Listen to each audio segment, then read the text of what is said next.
Christ, you people suck. Wow. Wolverine on a tangent. Back in the days when we played video games, it was hardcore for the nerdy and lazy. Now things have changed and all our video games are also for the casual and lady. But that's okay, you know the score. We told you a million times before. Playing consoles, not just games, is in the past. And every week you listen to the best damn internet radio crew. It's the N4G podcast. It's the N4G podcast. All right, it's time. Another week. N4G Radio. This is episode 643 for March 15th, 2021. And on the show this week, we have a full house yet again, even though Drew said he wasn't coming. But Drew's here. Shut up, you want to get us killed? Anthony's chilling in the back. Yeah. John is skipping across the pond. Skippity doo, skippity day. When you don't have a good introduction, No, your name is no. John. Your name is John. And finally, we got the Wombat.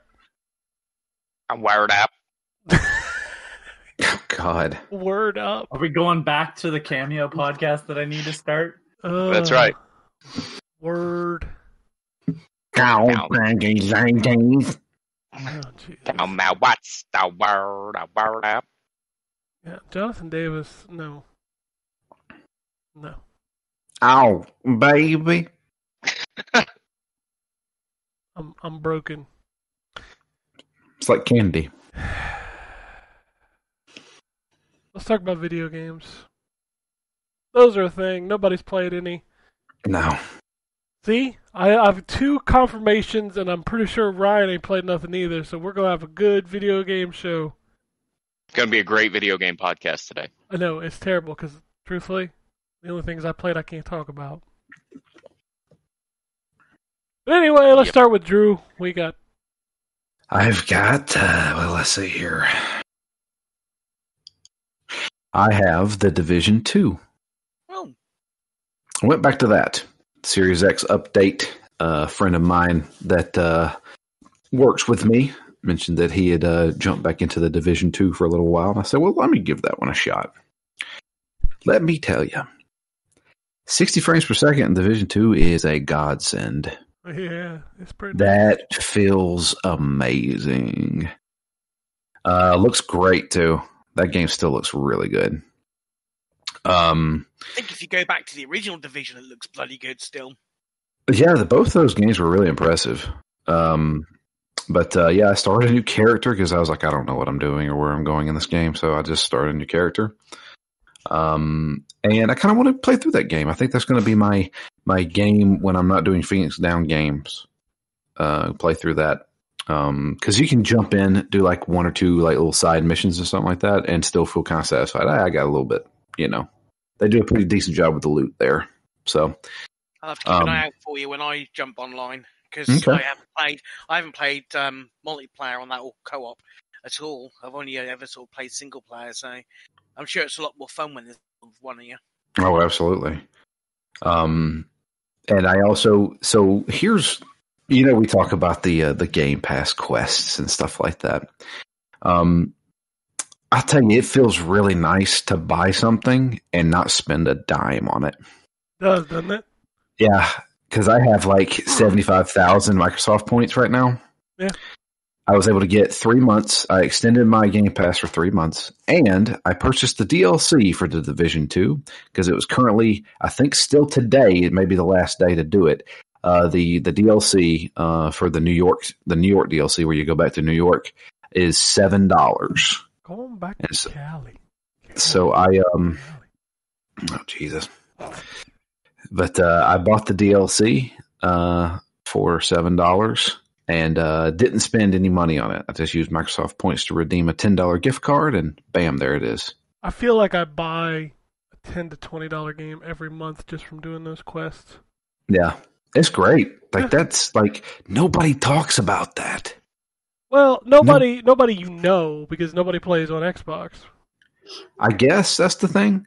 But like Microsoft's got a really good thing going here, especially with the like doing the quests and then even like searching on Bing. Who gives a crap? I mean, I Google search stuff every day. I just switched it over to Bing. I'm getting 100 points a day just by searching stuff. Yep. And I mean, that's just like that's paying for content. That's paying for a game. Boy, essentially, they really dug into the back pocket with that weekly quest this week. Fucking maxing the Curse of the Brotherhood. Yeah, I did that. I also, let me tell you, man, as impressive as the Division 2 looks, Batman looks like shit. Arkham Knight looks like somebody just spat on my television. Yeah, that game is running at like sub 900p. Ooh. Oh my god, it looks horrible. Yeah, if any game needed a resolution upgrade, it is Batman Arkham Knight. Oof. Oh Never my gonna god. happen. Probably not, but man, that just Warner does not give a shit. Yeah, that game looks like real bad. on these Really new bad. machines. I thought about installing it to get those 200 points, but then I thought it's like 40 gig. I can't be asked. Yeah, it's a big game, and I have every single piece of DLC. There's like 50 of them. and like, it's like, yeah, I couldn't. I was like, oh, that's an easy 200 points. Beat up 50 thugs. Nah, I can't be. I really can't be bothered downloading it. Yeah, I did that. I did Max. Overwatch. Played Overwatch. Got the Oh. Roadhog skin. We got. Oof. What? So they upgraded that game for the Series X.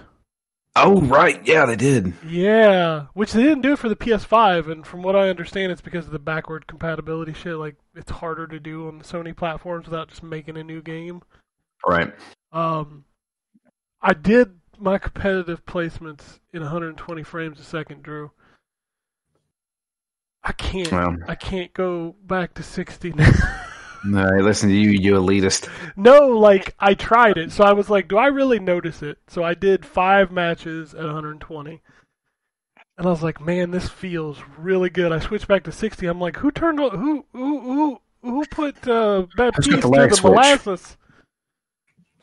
Oh, Yeah. it felt so slow when I went back. Unfortunately, I cannot experience that because I do not have a 120 hertz television. Yeah, it sucks because I got to turn it on every time.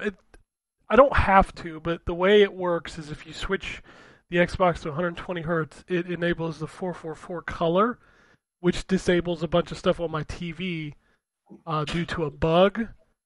So it's not as crisp. So I got to turn it on when I want to play and then switch it back to 60 when I'm playing something else.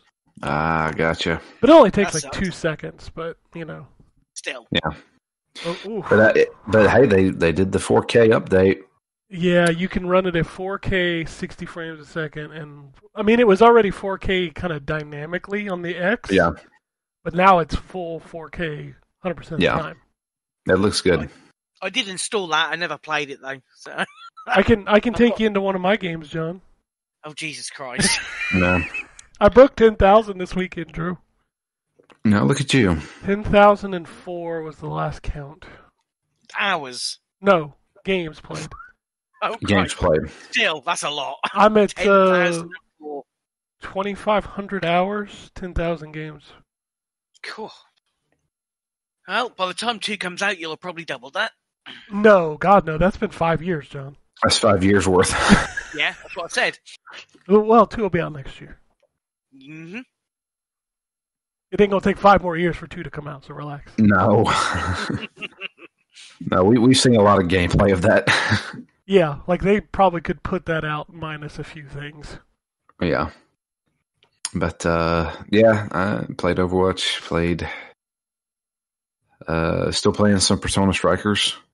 So this week, we are not actually doing Lost Odyssey this week. We're doing an intermission show. So this week is going to be, hey, Drew, why don't you actually do the review games that you're supposed to be doing right now? So I'm going to play a lot of Persona and a lot of Neo 2, which I know is like a month late at this point. but I played probably 2 hours of that game. I said, yeah, this is like a Dark Souls game, and I don't really feel like playing a Dark Souls game like ever again. I wonder. Hold on, let me see here. So I played, excuse me, I played some Neo 2. And I played the first one, and I liked it. I just hit a wall after a while of, like, I'm just getting frustrated at this. One of the things I noticed, I don't know if you noticed this, Drew, like that opening level, that tutorial level, it feels like the guys at Team Ninja were like, hey, that first Neo game wasn't quite as hard as some people thought it was going to be. Like, the Souls people are like, well, this is a little easier or whatever. That first level has, like, 6 enemies in it that are just, like, so fucking, like, even the tutorial tells you, like, don't try to fight every enemy at the second fucking enemy. Yeah. And I'm like, what? Well, then why do you put it in the first tutorial level? So I've made up my mind on it because I can't play these games anymore. Now, that's not to say Neo 2 is not a good game. Oh, it's a fucking fantastic game. It's a sublime game. It's really good, but I can't play them. So, my goal is to at least beat 2 levels of that game. And I'm going to try and do it this week. I'm halfway through the first level, I know. It's crazy to me that it just... I've put almost 3 hours in this game, and I haven't beat the first level. I don't understand why... And people can tell me to get good all I want. I'm going on 36 years old. I work 50-something hours a week. I don't have time to get good. That's just my response to it. Yeah. Get good. Yeah, let me see. I work a real job. And and if this is the only game you play, then yeah, I understand. Like, I really do. But it's like, what's the other game you have for review, Drew? Persona 5 Strikers. Right. So you're going to balance that and get really good in another game. And then get another game for review and get really good at that. Like, it's... And then play kind of Lost absurd. Odyssey while I'm doing a podcast about it? I totally understand if this is the only game you play. My father is that person. I mean, he's still playing Neo 2. He's still playing Ghost Recon, not Breakpoint, Wildlands. Wildlands. The last good one, yeah. Yeah. But he'll only play like one game a year.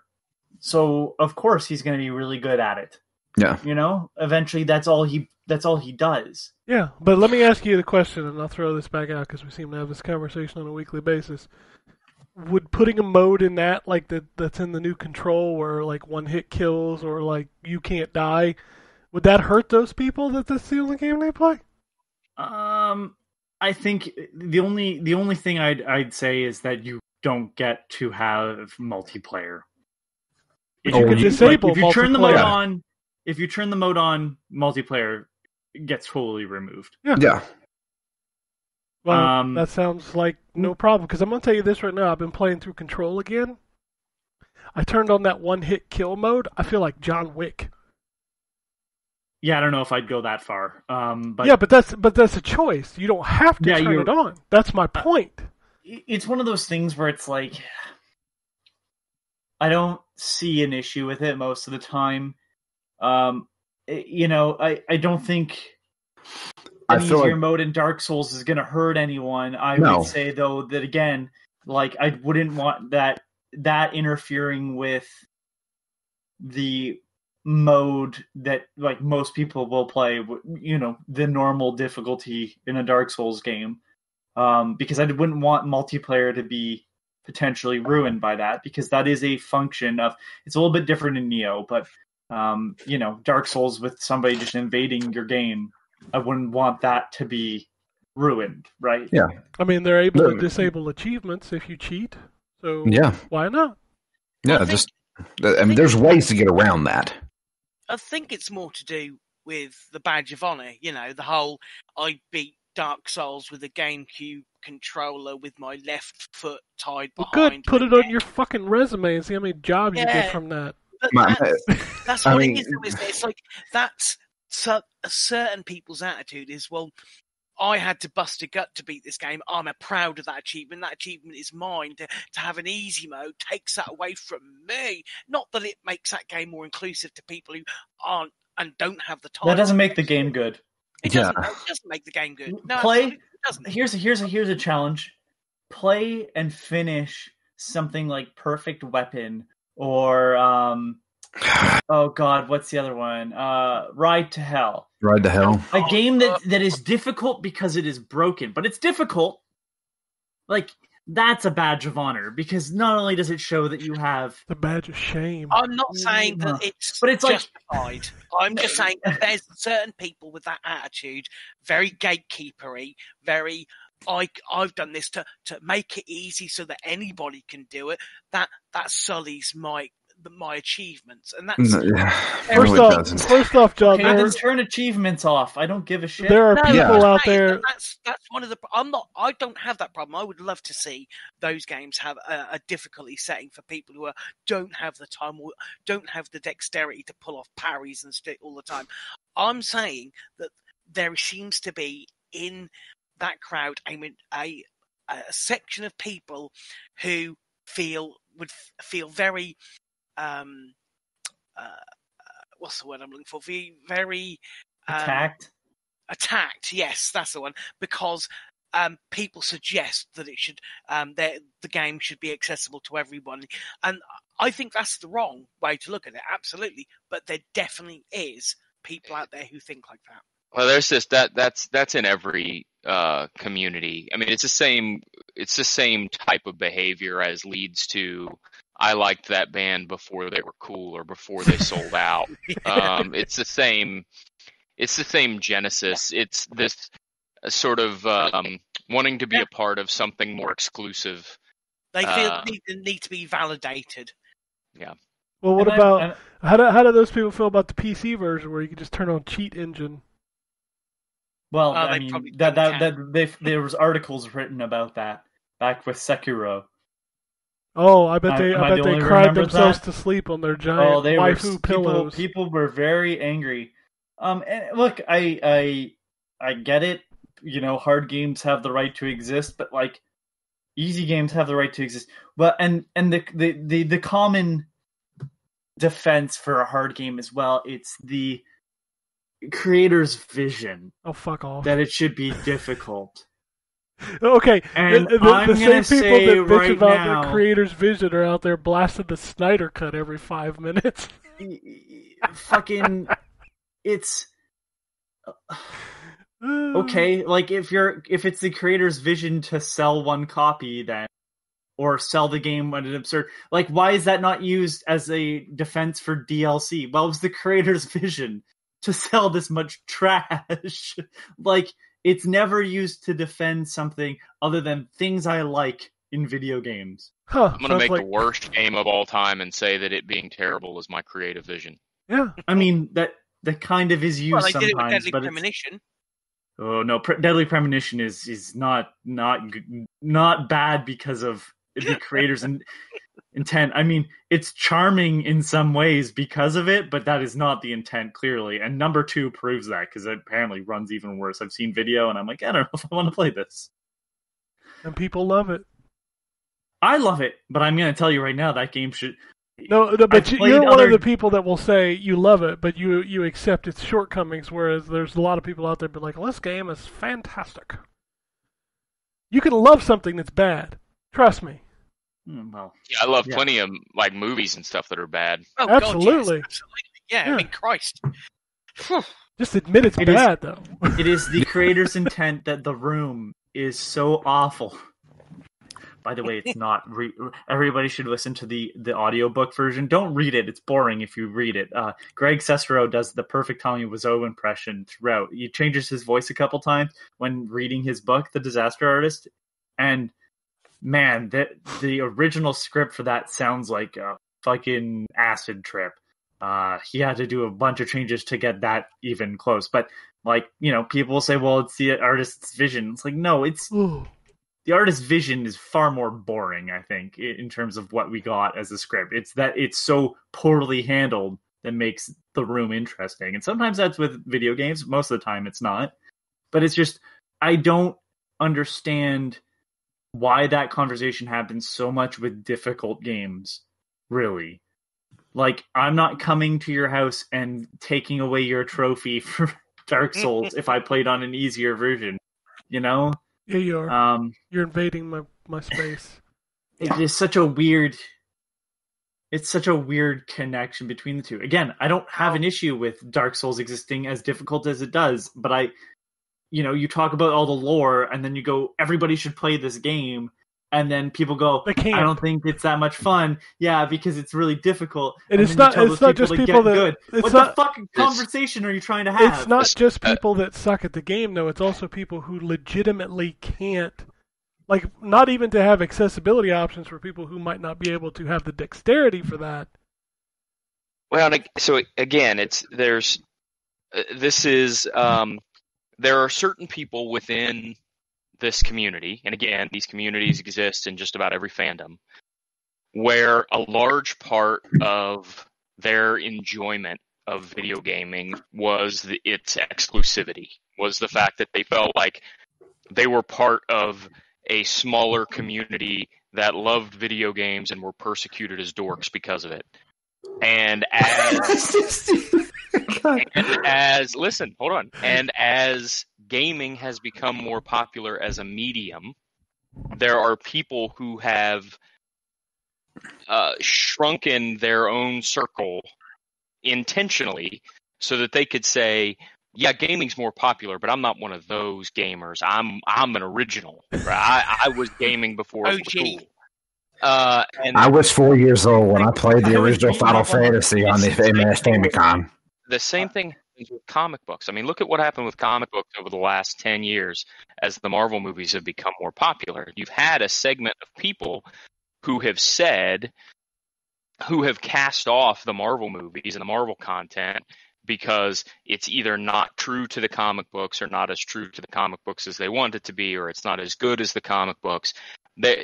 Every fandom, music, movies, video gaming, comic books, that dramatically increases in popularity has this problem where I'm sure, I wasn't around obviously, but I'm sure back when movies actually got sound added to them, there were people who preferred the silent movies and stuck to the silent movies, right? It's just, those black and white ones. I don't like the color ones. No, there's a human condition to wanting to be unique, and when something like that is, when gaming or comics or movies or music is a part of your personality, and it all of a sudden gets blown into this huge mainstream thing, there's a tendency to sort of wall up and defend what you felt like was an earned part of your personality, compared at least to all the people who have only made it a part of their personality after it was popular. It reminds me of the line in Family Guy where Stewie's like, yeah, check out my MySpace page, where I use other people's creations to express my individuality.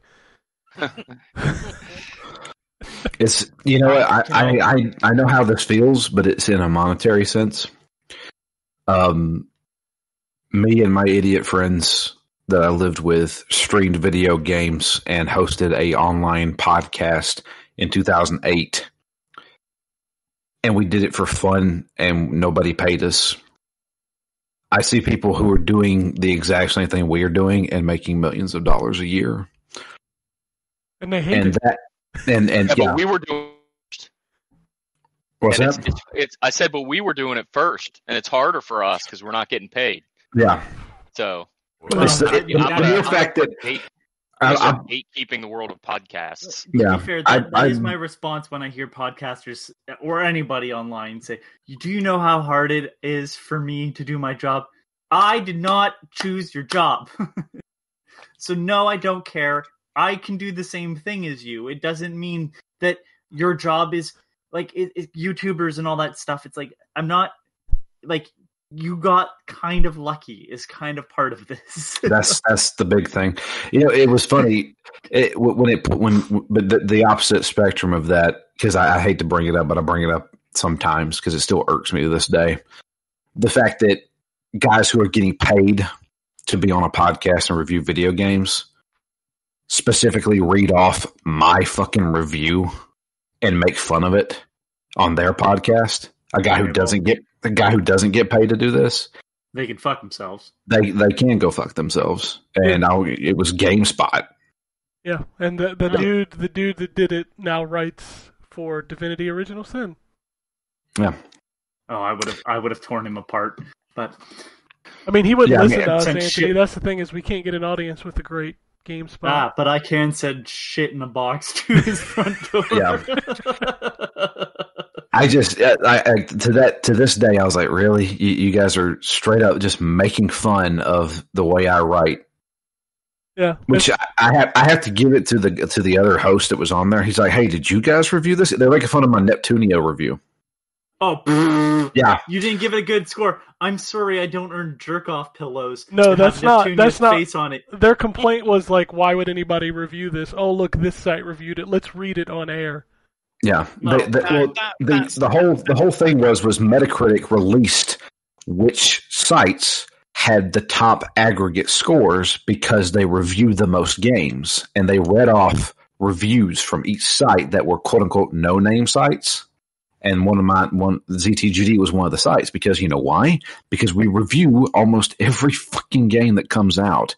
And then one of the guys on the show who was making fun of my review, another guy piped in and said, hey, did we review Neptunia? And he's like, no, I don't think we did. And they're like, well, why not? And they're like, well, and he tried to basically play it off like, well, we're bigger than that. And I'm just like, yeah, so why legit read my review and make fun of the way I write?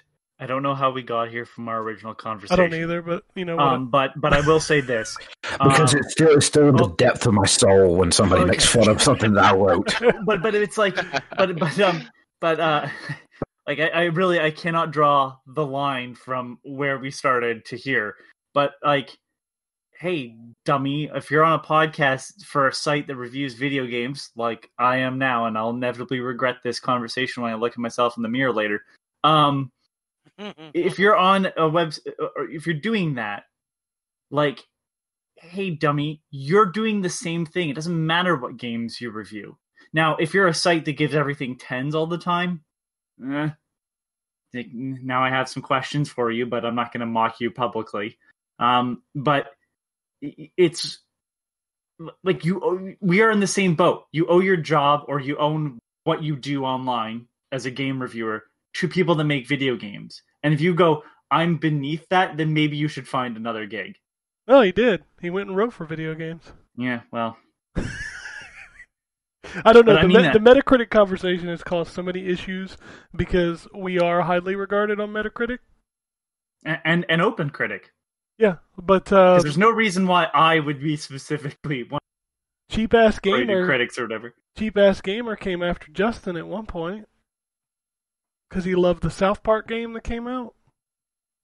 Okay. Yeah, they were mad because they weren't on Metacritic and we were, and they're like, "Look at this asshole!" And get yourself on Metacritic, you dumb idiots. Yeah. So it was just like he called it, and I got into it with him on Twitter.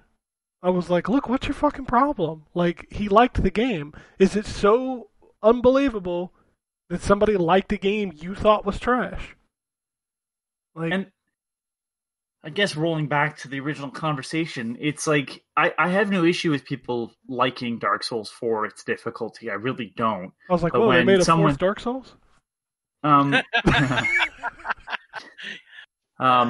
it's called Sekiro / Bloodborne, however you want to put it. And that's all they do now. Sorry for people who liked Armored Core. It's just when people suggest like that there should be an easy mode, I really don't understand what would ruin your day about that.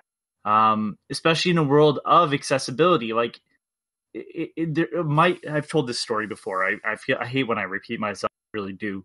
But I have a teacher who had a teacher. He's not my teacher anymore. But who couldn't mash. Yes. He couldn't mash buttons.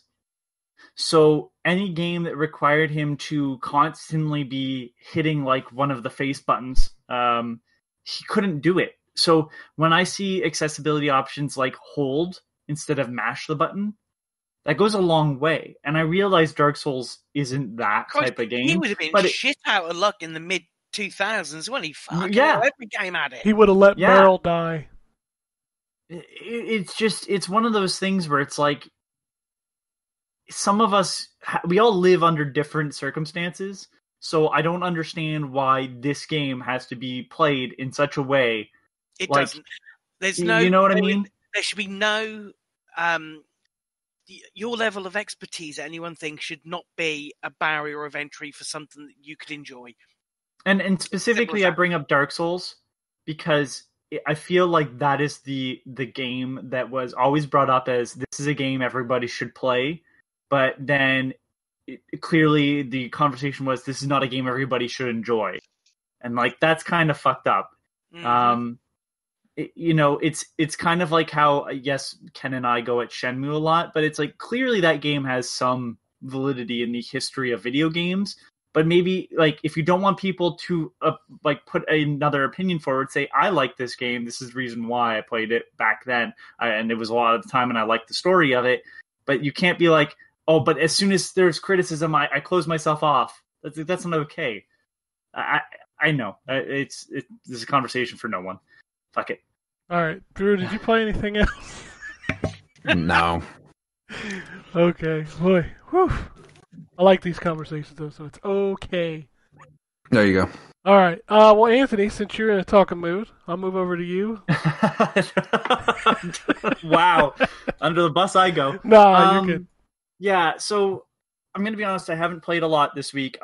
You did give me a game for review that I was going to play, and then trust me, I wanted to. It's so good. I'm installing it. It's so good. And good. what happened is that I had issues with my Xbox.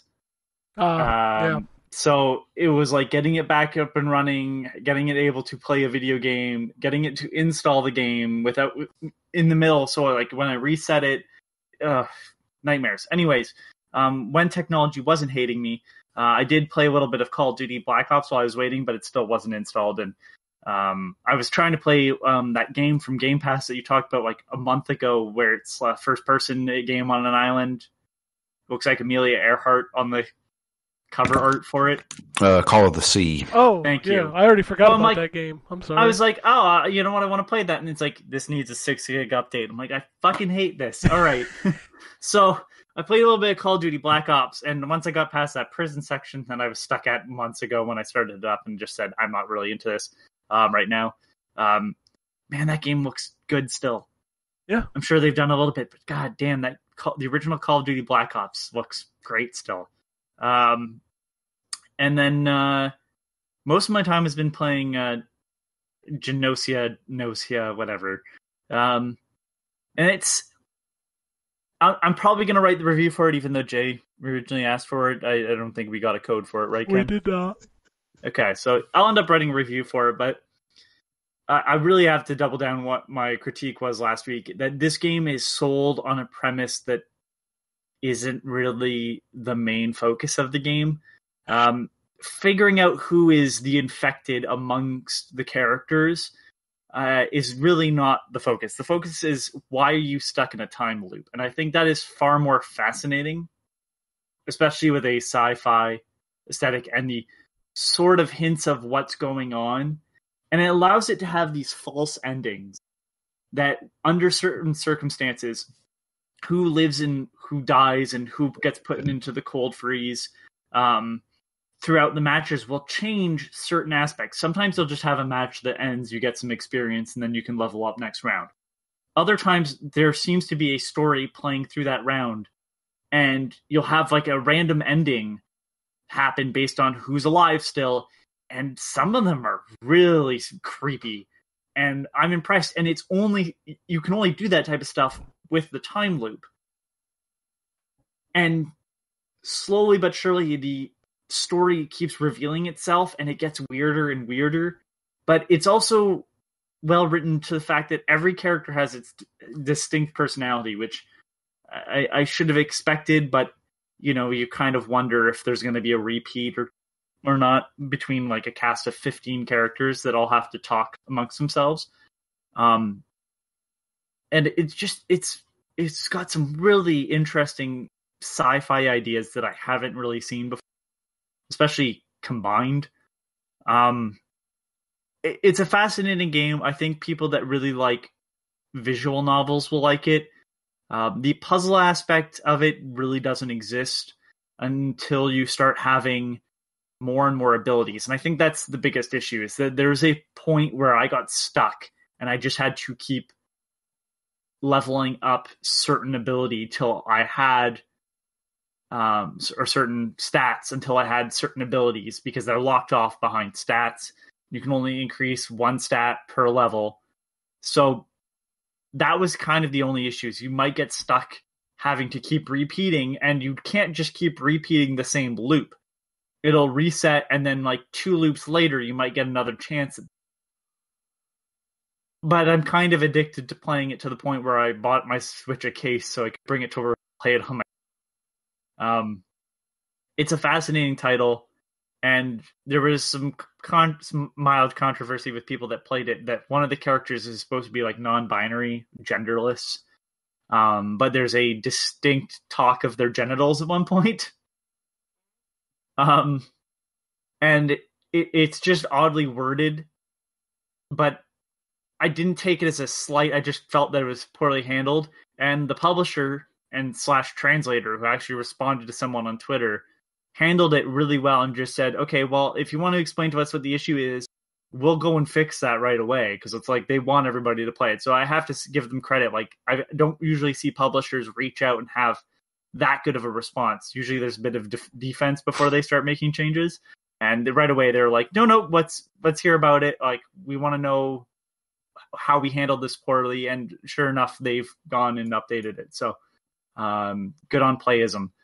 And that's it for me, though. Like, other than these Pixel Quest adventure stuff, I haven't really played much.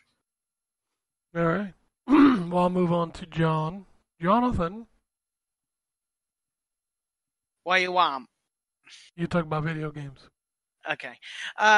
So I played some more Fortnite. I played some more of that Puss. What? Puss. It's that weird game that I was on about last week with the not hitting the rails, not touching the sides. Right. Okay. So you're trying to play Puss without touching the sides? Oh, Jesus Christ. Yeah, that's about right.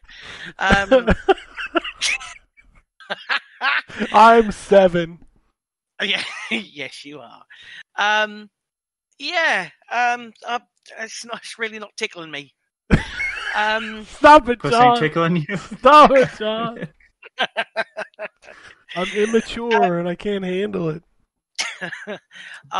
However, you did give me another game to review, and Boots. It's not really out. Weird It's not out. It's not out. Oh, can't I say anything about it? I don't think so. Oh shit. Okay. Well, that's in that case, that's me over. I'm done. Hold on, let me double check. No, there's no embargo. Go ahead. Oh, lovely. When you sent the code over, I was a bit meh, because it's Beach Buggy Racing 2, which is a sequel to Beach Buggy Racing, which is, I know, who'd have thunk? It's a kart racing type game. It kind of, reminds me a little of Mod Nation Racers, just in the way that the characters are designed. They kind of got that look to them. Wow, that is a deep cut right there. I'm not saying it's a bad. I'm just no. Saying I haven't heard the word Mod Nation Racers in a very long time. That's a great game. I was going to say the same thing. The last time I saw Mod Nation Racers, it was when I was trying to download all the games I have, and it shows up in the list, but I can't play it on the Vita because it's a PSP game. Wow. And it's Sony owned, so you would figure they would try, but No, they don't gave try. up on that franchise. Come on, they don't have PS1 games. I'm on not getting PlayStation now. into this. I just was trying to say that they were putting most of their PSP stuff. Let me on holler Vita, at and then they just Sony no, and Mod their Nation lack of Racers. love for their back catalog. Bastards. Yeah, it's a kart racer. You got power ups. You've got different types of courses, different types of gameplay. It's not up there with Mario Kart. You kind of can't. It's slightly unfair to compare it to something like Mario Kart, but there are certainly some discrepancies between the two. So, some good points. It's fun to play. It's the driving mechanics, much like most kart games, you don't ever really press brake. You just put your finger on the acceleration trigger and then just tap the brake when you want to drift. Although it's not as tightly controlled as something like Mario Kart or Crash Nitro, after a little while it feels fine. It's certainly got a hell of a lot of modes. I mean, different types of races. You've got your standard race, you've got time-lapse trials, you've got drift trials, you've got like obstacle-based ones where you've got to get around a lap without hitting certain objects that are in the way. There's a huge ton of variety. You've also got Grand Prix modes as well, so much like the Mario Cup stuff, you've got varying levels of difficulty over I think there's about 6 different types of cup, and so you got a huge ton of single player content. No multiplayer at all online, which Split unless screen? I can't. There is local. Okay. I live on my own. Well, I know. I just was curious if they just omitted it entirely. No. There is no. As far as I can tell, anyway, I've dived through the menus and can't seem to find an option for it. I can't find multiplayer, online multiplayer, which seems a bit odd with a racer. But that's it is what it is. Again, there's certainly loads and loads of content there. The power ups are also quite cool. So you've got your standard stuff like your like firework things that attack in front or behind. You've got traps that you can set, like oil slicks or these spring things that jump up, push the carts up in the air and make them lose control. You got stuff that covers the screen to make it difficult for you to see where you're going, all that sort of stuff. But they've also got things like each character. I think there's about 12 or 14 different unlockable characters. You start off with a couple. As you progress through the levels, you unlock them in challenges, and each character has like their own specific skill that they can use. So one of them, which is huge fun, is this Mexican guy. I think he's Mexican. He's got a sombrero or something like that anyway. But he fires out like 30 or 40 beach balls out in the front of his car. So, and as soon as they hit an opponent, they just bounce out of the way. It's hilarious to watch, and it's a lot of fun to be even caught up in it. So if you suddenly find that your car is gliding through the air with very little control on it, and you're just trying to steer it and get it back on track before you hit the ground. They're certainly creative enough with the power ups. So it certainly makes it interesting. Where it does lack, unfortunately, is the design of the tracks. They feel very samey. Unlike, again, I hate to go back to this, but unlike Mario Kart, you can remember specific tracks. They like Rainbow Road, like the Baby Mario track. You remember specific tracks because they are all very unique. These kind of all blend together to the point where I actually don't know how many tracks are on there, because they seem to be like some are reverse, some are mix and match. So it seemed to me like some are like half one track and half another sandwiched together. It feels a little bit muddled, which is a shame, but it's relatively enjoyable so far. I'm having fun with it, which again, I'm surprised at. I thought it would just be some 2-bit, like, I remember having to review that Obliteracers. Oh yeah, that game was Oh, not. But to be fair, this game is made by Vector Unit, and if you don't know who they are, they made Riptide, didn't they? they made Riptide. They also did the Hydro Thunder for Xbox Live Arcade. So yeah, I when that fired up, because when you sent me the review, told me what it was you wanted me to review, I was like, roll my eyes, okay. And as soon as I fired it up and I saw Vector Unit, I thought, okay, because I had a huge amount of fun with Riptide GP 1 and 2. I thought they were fantastic games. Again, they lacked online multiplayer, but they were a lot of fun. So that did give me hope. And again, it's a solid kart racer. And again, it's a fraction of the price of as something like Crash or Mario. And of course, they're working with a limited budget. And I think what they've done is pretty good. I'm pleased with it so far. And it's I think I've probably played 4 or 5 hours of it, and I'm slowly making your way. The idea is you clear each stage with 3 stars, and you get a certain amount of stars. You can unlock the next set of courses or next stage or whatever. It's fun. It is fun. Do you want your odd fact of the day? This game is from 2019. Really? Yep, and it was released on Tesla cars. Huh. Because that's what you want to be doing when you're driving. Yeah, I mean, I'm pretty sure the game mode turns off in Tesla cars, but it's like there is even a Tesla car in the game. I've not come across. That has. I mean, it has. Now it might be removed in other versions, but I wonder if this was made for Tesla cars and they'll have to sell it on other platforms now. Well, they made the first one. I think this is just a sequel, right? Yeah, this is. I mean, it's number 2. No, I'm talking number 2 is from 2019. Yeah, but I mean, they obviously were going to make a second one if they. Mm-hmm. So, I mean, maybe they did make it specifically for Tesla cars. I have no idea.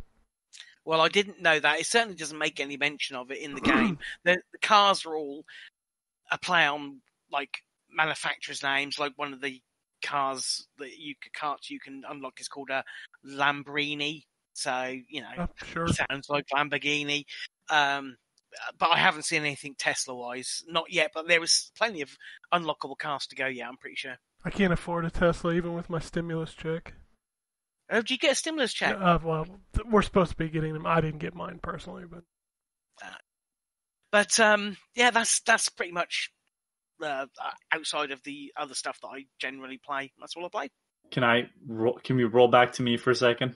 I forgot a game. What? Yeah, don't buy Override 2. Everybody. No one's playing that fucking game, and it's mostly multiplayer. And I tried to find people, and there's more people playing the first game on Steam than there are playing the second game on Steam. And I'm pretty sure that's just across the board. There is cross-play in Override 2, whatever, the Super Mech League. It's not as good as the first game. There's more robots, which is neat, but like it doesn't feel as good as the first game does.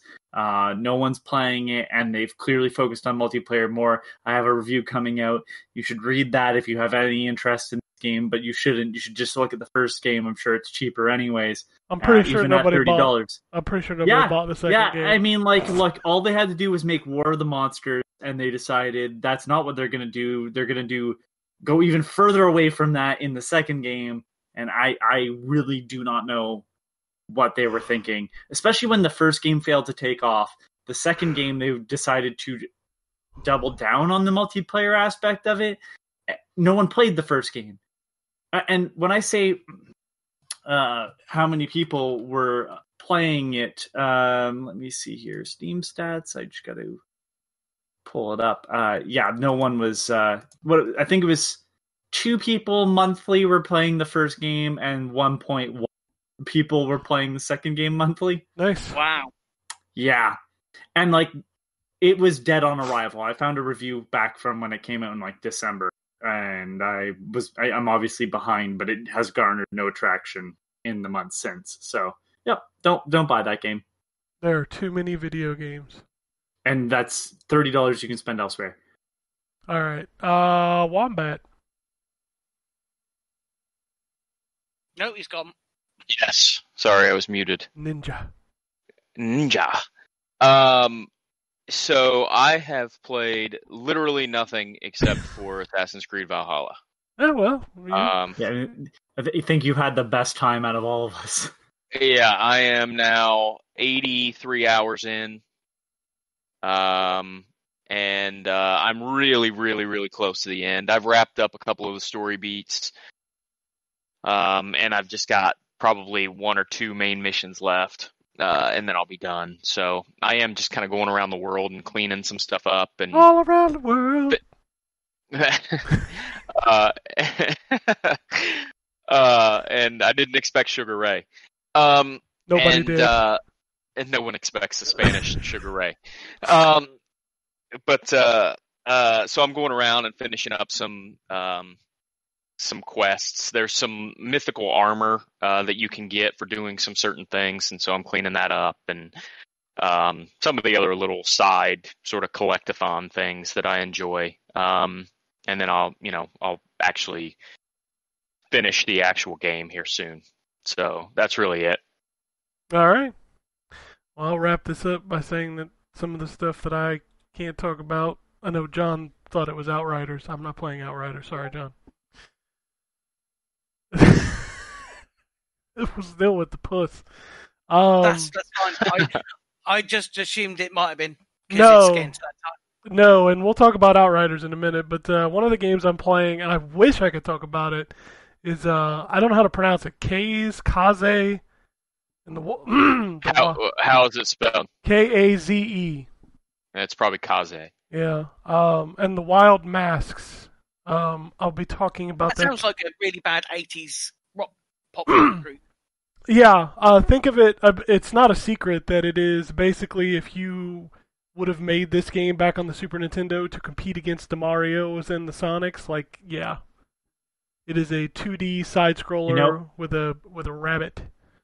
I knew the name sounded familiar. That's because Instagram, and they've talked about this. Oh, okay. I'm playing that. I can't wait to talk about it next week. I can talk about Stubbs the Zombie if we don't put the show up until 11 a.m. tomorrow. I don't care. Yeah. I have no interest in that game whatsoever. You guys did not like Stubbs?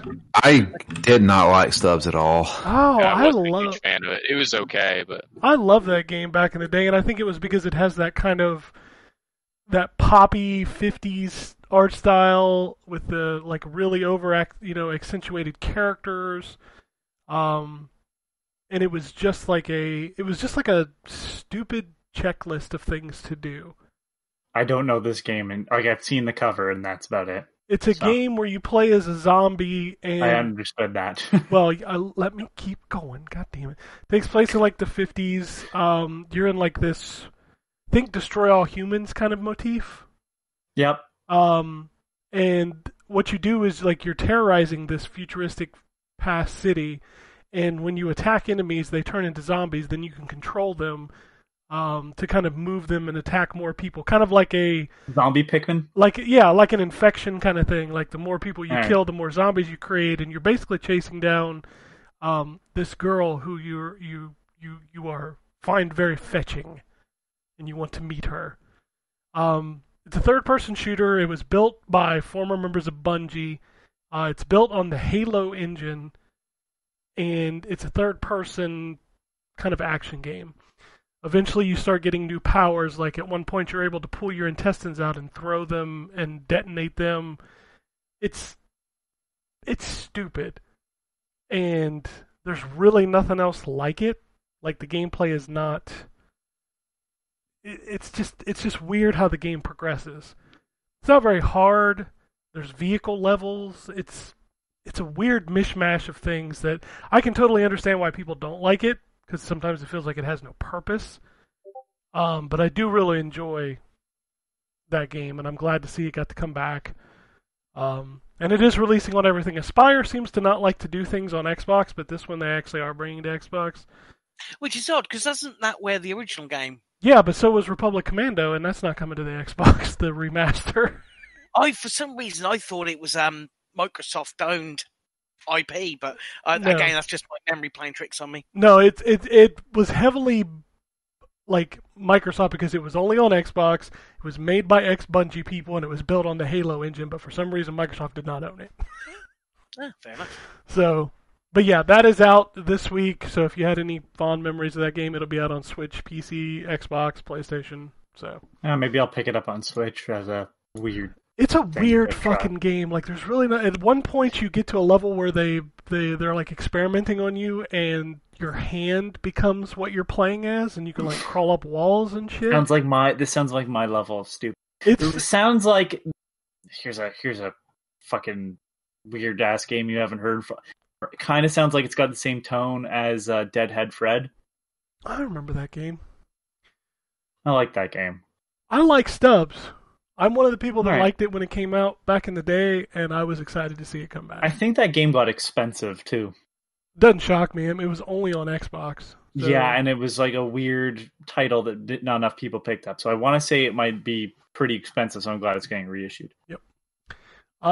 Unlike you, Anthony, I did play Pacer. I wanted to play Pacer. So I can't help it that my Xbox is stupid. It's funny. I feel like we're on the same wavelength with Stubbs the Zombie because Pacer is actually built by a team called R8 Games, who have former members of the Wipeout team. Interesting. I would assume it's it's a Wipeout racing game. Yeah, it's a Wipeout game. Wow. And it's really fucking good. Like, the tracks in this game are amazing. The sense of speed is incredible. The biggest thing, like, a lot of people have been trying to do Wipeout because, fucking the Wipeout team isn't doing Wipeout anymore. Well, there's Redout. Yeah, Redout. There was the one that was Nintendo only. There's two of them. There's two Fast RMX. And there's another one. There was one on the Wii U and one on the Switch. Yeah, that's the same series. Yeah. Fast RMX is just a remake of that with new tracks. There's also another indie one that I can't remember the name of.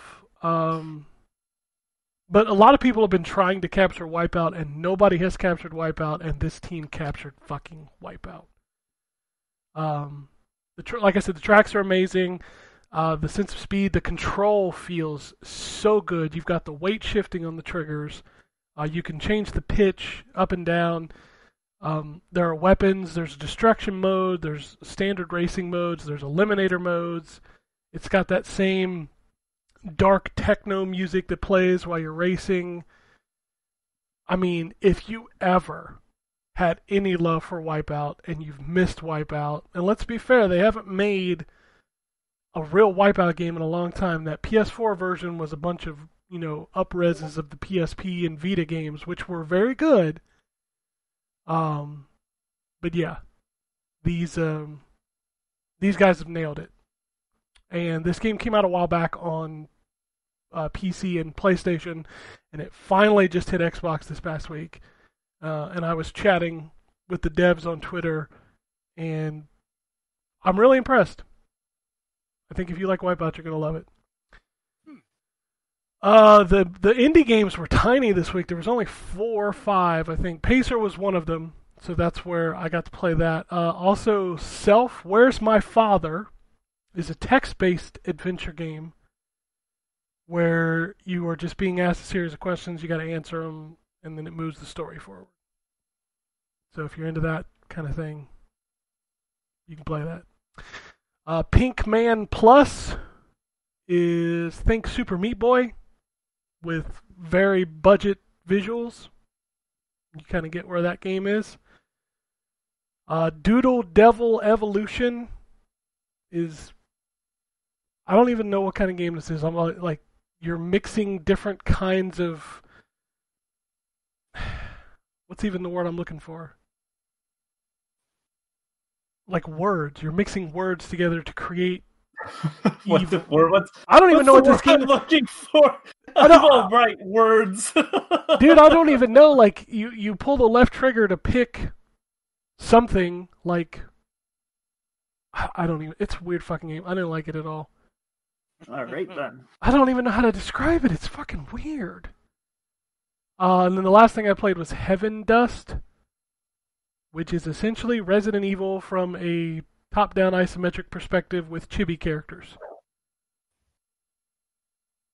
Down to picking up fucking herbs for health.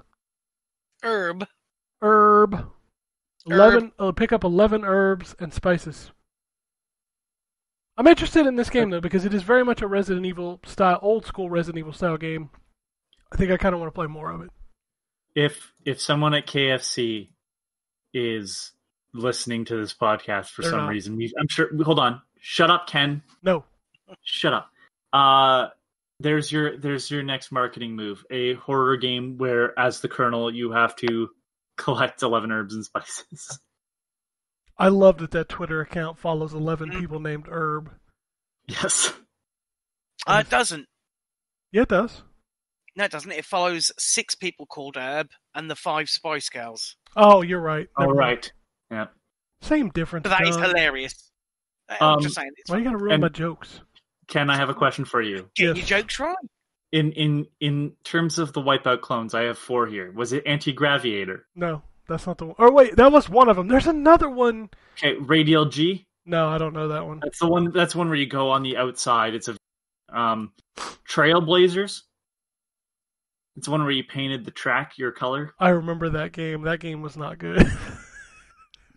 And then the other one that just straight up looks like Wipeout to the point of even the art and text, Ballistic NG.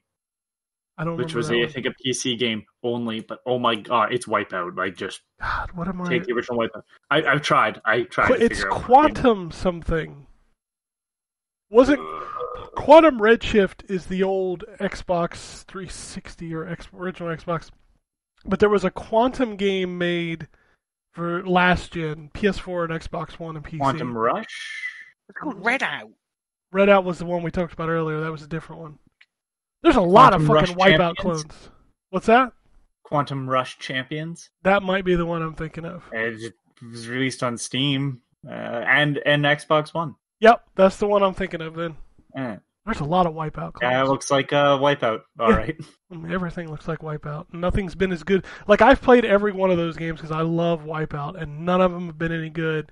This is the first one. Redout's pretty good. Fast RMX is pretty good, too, to be fair. And Fast RMX, yeah. Yeah. Although everybody compares that one to F-Zero, which... Yeah, I can see it. Yeah, sure, if you're looking at only the GameCube game. Sure. All right, what's out this week? We got video games coming out this week. For the Series X and PS5, we have Monster Truck Championship, Mundawn, RBI Baseball 21, the update for Samurai Showdown, for it to run, at 120 blistering frames per second. Dungeon Defenders Awakened. This says the Borderlands 3 Director's Cut's out this week, but I heard that got delayed, so... Yes, due to the Texas blizzards. Yep. And then the Series X and PS5 updates for Marvel's Avengers. Can't wait. Yeah. That thing is going to die on its ass very soon. Also in the Rays of Light. Whatever that is. PS4. That only works if Raze is spelled R-A-Z-E. No, it's not. Ah, damn it. Xbox One and PS4, a lot of the same titles, but also Stubbs the Zombie and Rebel Without a Pulse. By the way, that's still a great name.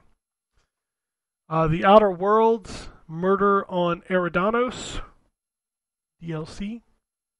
Is that the final DLC for that? How many did they say they were going to do? 2. Didn't they say 2? Then I thought this it is said it, 2. because the first one's already out. Okay. As currently, the season pass is like half price at the moment. I don't even own the game, John. It's just on Game Pass. Well, that's what I know. I don't. It's on Game Pass, but But I have this weird, and I know it doesn't make any sense, but I have this weird thing where I don't want to buy DLC for a game I don't own. In case it comes off the service. Yeah, then I've got useless DLC. Well, it should be okay because Microsoft technically, although they didn't publish it, they own the rights to it. They own, Obsidian. They own Obsidian, but they don't own. That game was published by 2K. They own the rights to the game. Forever. Probably, but I haven't. I don't feel right about buying DLC for games I haven't even fucking finished. Okay, that's fine. Admittedly, that's the biggest problem. I still need to finish that game. Yeah, I have never actually fully started that game. Oh shit! Also, Can't Drive This and Root Film, whatever that is. Can't I asked you for the Root this. Film game. I still don't know what it is. Can't Drive This is novel. a racing game, but I think the hook is that like it controls like fucking Octodad or some shit. Oh, I don't know. God. Hell no.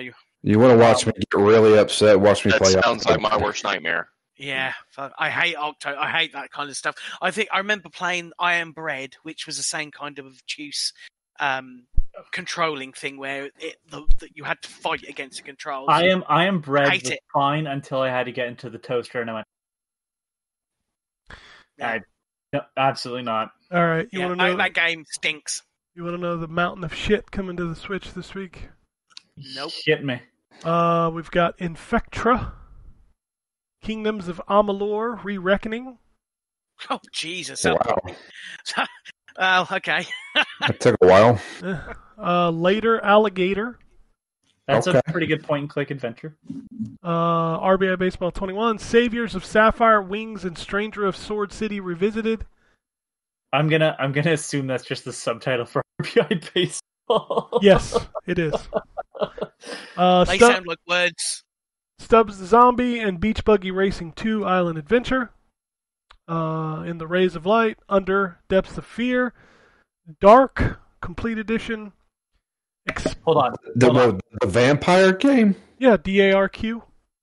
No. No. Thank God. Drew and I just had the same. God, no. Oh, you're thinking of that old 360 terrible game? Yes. Oh no. I It's thought a bad fucking game. Dark is like no. a point. Is it a point and click or is it like Yeah, it's more. I think it's more like. I've looked at it before. It's got a really Tim Burton-y art style. Yeah. Explosion Aid DX, which is made by Mommy's Best Games. Those guys make really cool games. Well, they are Mummy's best. Yeah. Fantasy Tavern Sextet Volume 3 Post-Lude Days. Yeah, What so the fuck is definitely, going on definitely emphasis on this text. What the hell is going on with game titles nowadays? Hang on. Half I'm of looking the stuff this you just listed out is just words to me. I mean, all video Stranger of games are Sword just... City Revisited is a Stranger of Sword City remake. This, however, is clearly a booby game. Oh, You looked it up? You looked it up? I bet it's... I didn't have to. It said something about lewd and sextet. Sextet is Sextet I is mean, 6 people, but yeah. Tell me what the full title is. Fantasy Tavern Sextet Volume 3 Post-Lude Days. There's also a volume 1. There's a bunch of them, and yes, they are. Oh my Oh, God! Look I at didn't this have to shit. look it up to know. I better turn save filter off. No, you want that on, John. Save It only gets search. worse. He can't turn safe search off, Anthony, otherwise he can't find Hoonipop. Yeah, absolutely. So yeah, there's volume 2. Man, there's a lot of volumes. right. The reviews are very positive, apparently. I bet they Of course are. they are. This looks terrible. It's positively arousing. Gun Skaters. Wow! Wait! Jesus, hold on. Okay. Okay, I'm waiting. I'm on the Steam page. You act like I don't he's know what's back. going on. I looked it up on Steam about this game, and it at the very beginning in bold letters, all characters involved in sexual content are over the age of 18. Oh Yeah. my God. Of course they are, because they're Okay, real people. I thought you were excited about gun skaters. I did too for a Clearly, minute. you have different. No, Guns- I'm still in this rabbit hole. Gun skaters is a skating, an addictive skating mechanic game designed. What a terrible fucking sub. Basically, you are playing hockey against each other, but everybody's skating with guns. Makes sense. Good name. Do you Yeah. shoot people? I guess. What else would you have the guns last for? last man skating. Okay. Yeah, football mode and zombie attack co-op mode for waves of zombies come in and you shoot them and skate around. That's right. Magic Twins. Minute of Islands. Ostya Berry Puzzle Chickaton. Spot the differences with everyone. Cool. You try to read that. Jesus Christ. Raiders of the Lost Island. I bet you thought I was going to say something else, didn't you? Yeah. Signs of the Sojourner. Space Otter Charlie. Synergia. Uchu Shin Choo Choo. Unblock Brick. Can't drive this. Cargo Crew Driver. Hades Physical Edition. Plants vs. Zombies Battle for Neighborville Complete Edition. Root Film and Sumatra Fate of Yandi. Root Film is a sequel to the game Root Letter. How it's a sequel. But it involves murder. It's one of those types of games. It's a visual novel that involves murder, and that's usually my jam. Does it involve mismurder? No. And usually it's not booby-filled either, and because I hate that shit as well. So. God damn it. Anthony hates the I'm boobies. sorry. I'm sorry, John. It's not for you. Wah. Okay, let's do some. Why you would admit to playing Honeypot beyond me? Because it's a fun game. You literally play anything else, John. I think you'll find that the reviews are overwhelmingly positive. So are the ones on that weird sex game. Yes, I get it. Which, well, to be fair, it's surprising because most people have only got one hand to type when they're playing games like that. So Most of the people playing that game are just extremely horny, present company included. All right. News. Microsoft is going to be having an event on March 26th, according to rumors, but don't get excited. Everybody's basically saying, don't get excited, don't get excited, don't get excited. So maybe you shouldn't get excited. Who's saying don't get excited? Everybody who has reported the rumor. And Microsoft, too, I'm pretty Microsoft pretty much said they tells you- weren't announcing any new games in March, so... That's fine. Yeah. Then don't get excited. But people are still... As soon as the event's over, people are going to be like, well, that was stupid. Where's all the announcements? Yeah, exactly. I don't want to end the news segment with this, but lifetime revenue of Star has surpassed 350 million. Cool. Be cool when that game comes out. Yeah. Cool if that game was ever coming out. That game's vaporware. Crash Bandicoot is coming to PC on March 26th. I definitely think that should be a spin-off game. Bandicoot? Crash Bandicoot. I did play that Series X version of the game. It's very nice. Yeah, I'm toying with picking it up. I think I'll wait for it to come. I'd say I'll wait for it to come to Game Pass, but it's Activision, so it won't. But, yeah. Halo Infinite Dev has confirmed that there is no dual wielding. What? Yep. Oh, What? no, that means they're bringing Iron Sights back. Get rid of that. That wasn't fun. I like Iron Sights. Shut up. I like Ironside. Michael Ironside. He's cool. Iron Sights in Halo has no place because it ruined the control of Halo 5. So no, they don't belong in Halo. God only knows. Oh God. If you want to turn off motion blur in the Outriders demo, you can do that in the next patch for the demo. That Patch demo's for had demo. like 4 patches. A patch for a demo. Well, to be fair, that demo is 4 hours long, and it is basically the opening of the game that you can carry your save over for. Thankfully, so you don't have to bloody play again. That shitty opening part again.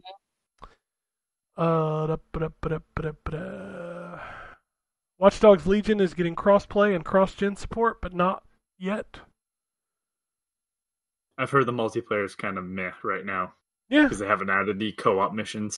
But I'm going to be honest with you, that game was meh anyways, so.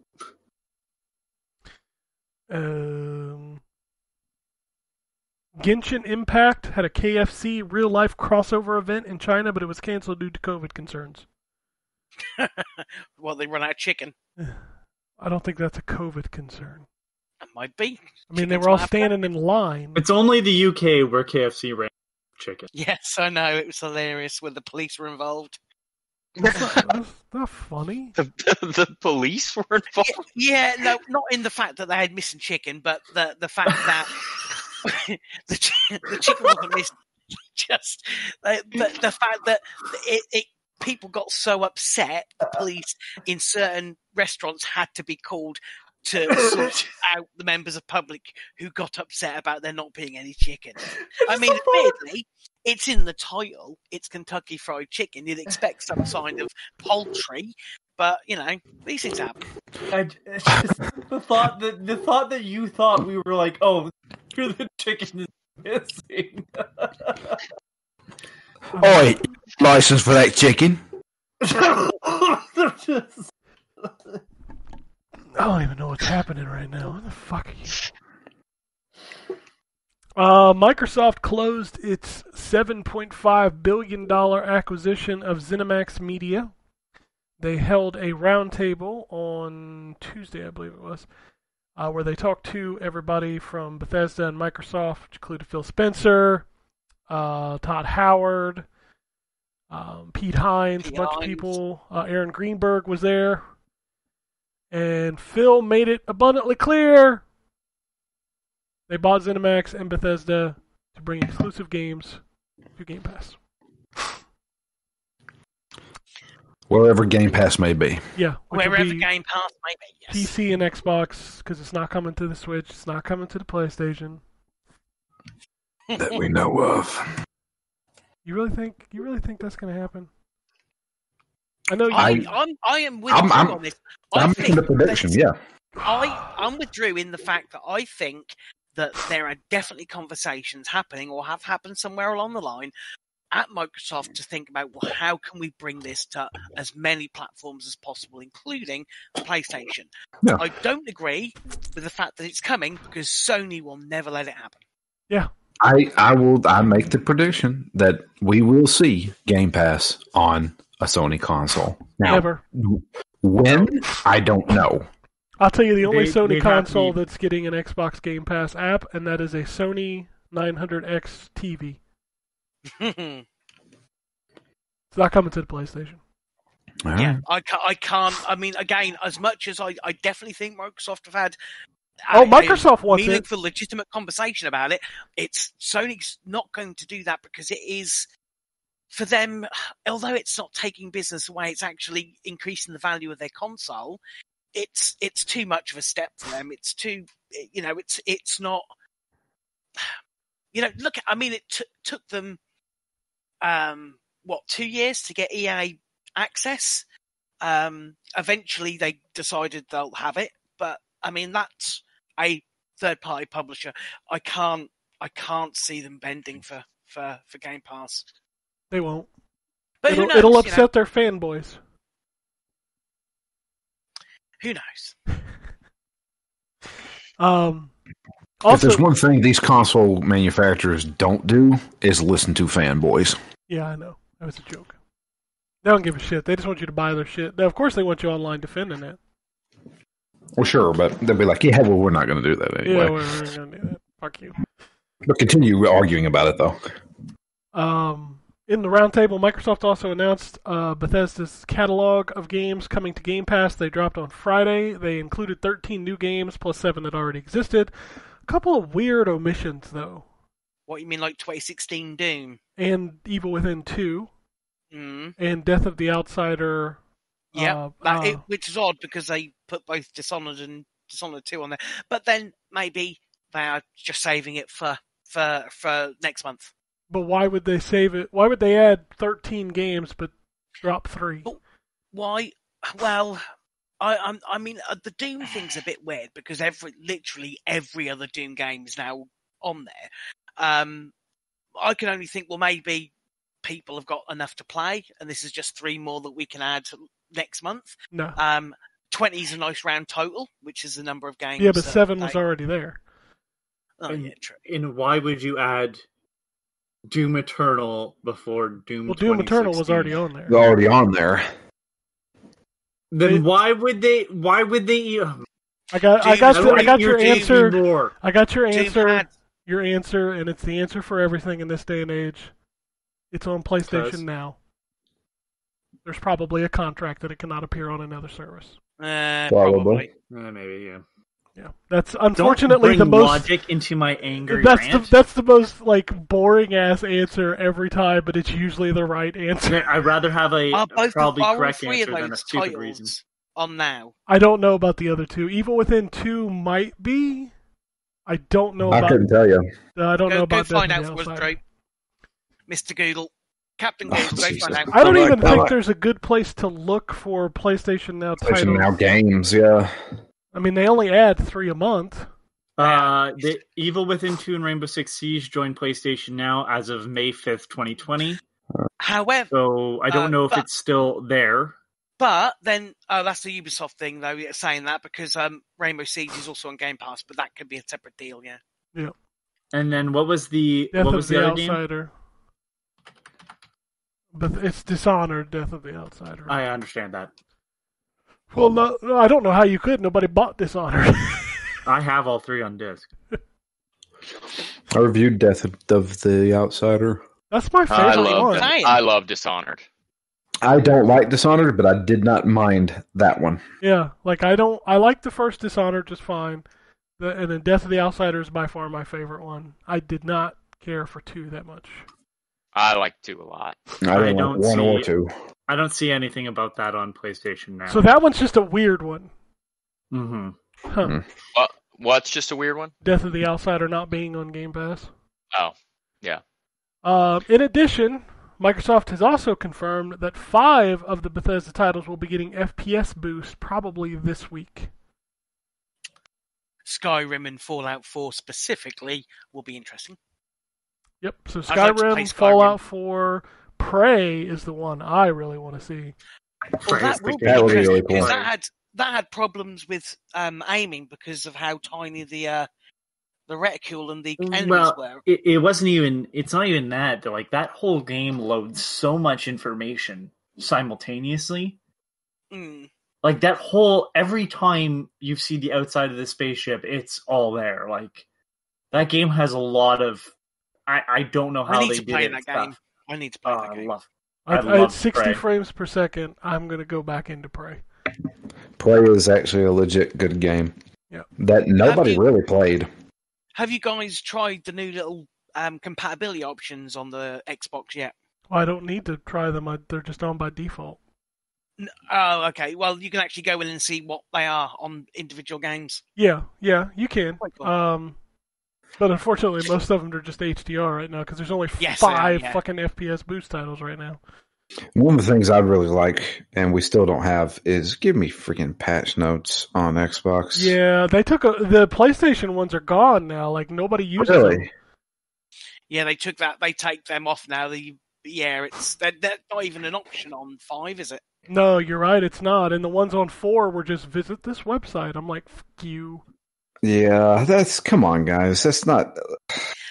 It's not hard to put in a bit of dialogue there, is it? How hard is it to copy paste your patch notes from your website into a file on the game and be like, exactly. Like that's legit. Like Overwatch has it on the main menu. You can click on it and see what the patch notes are. Yeah. Even if you, I mean, I know Division 2 does that as well, but even if it's on the store page, there's no reason why they couldn't add like where it's description or whatever, a section for patch notes for the most recent patch. That would be even there. It doesn't have to be built into the game.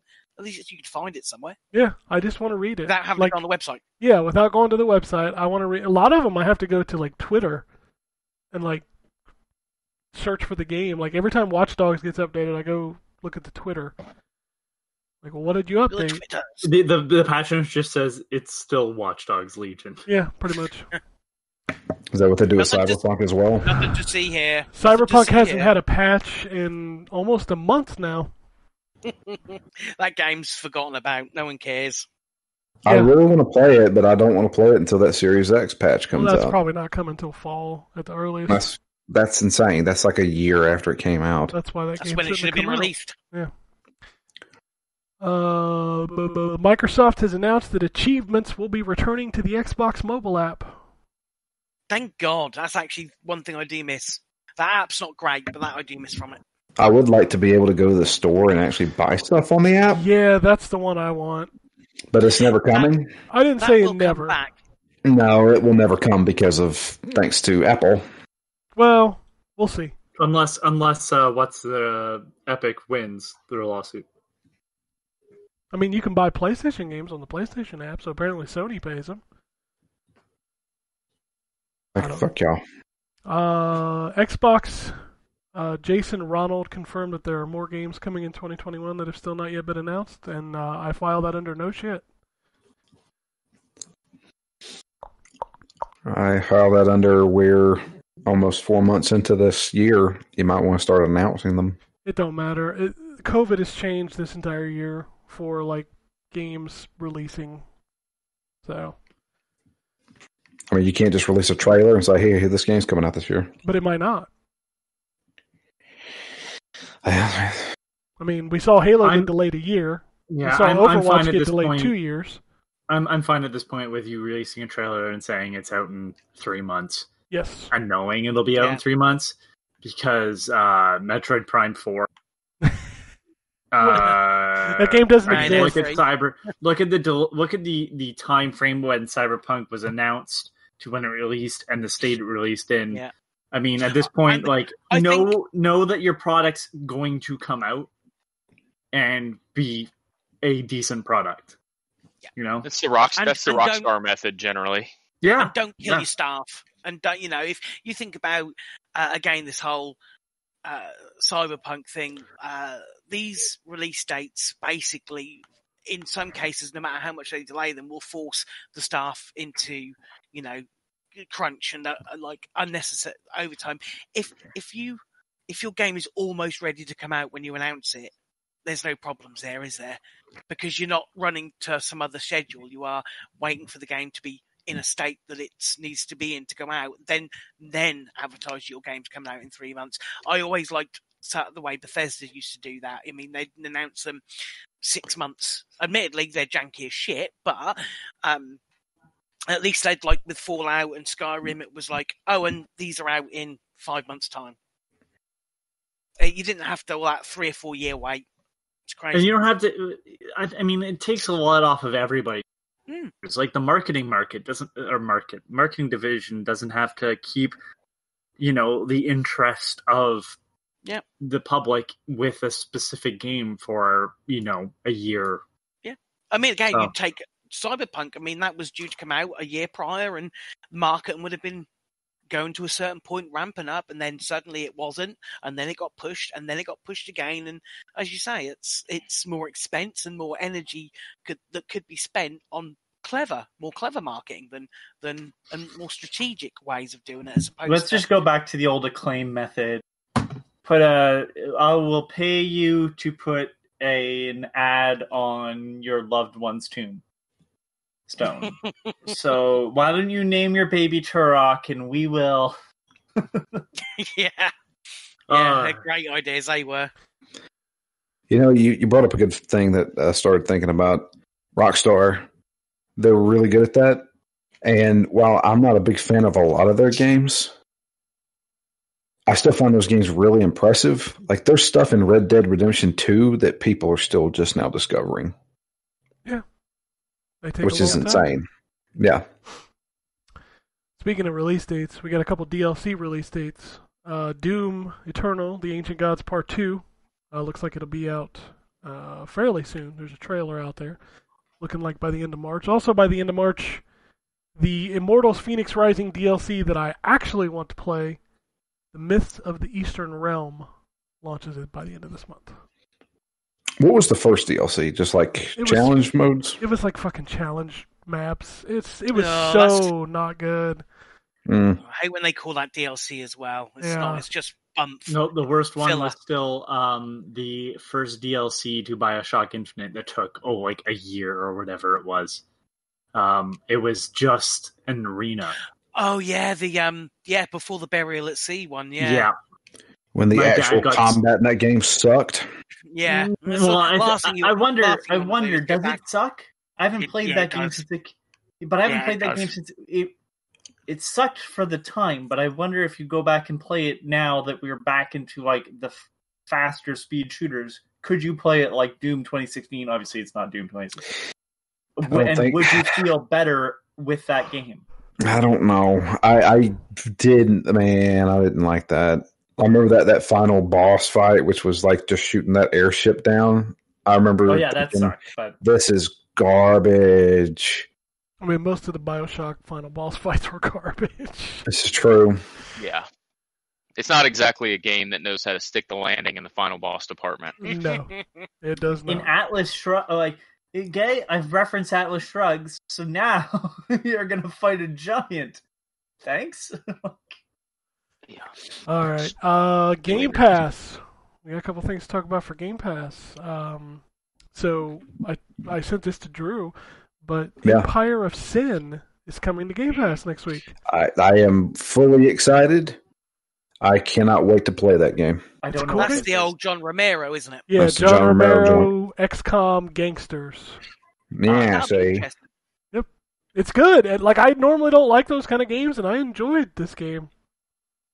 So Set up your Empire of Sin. that's right.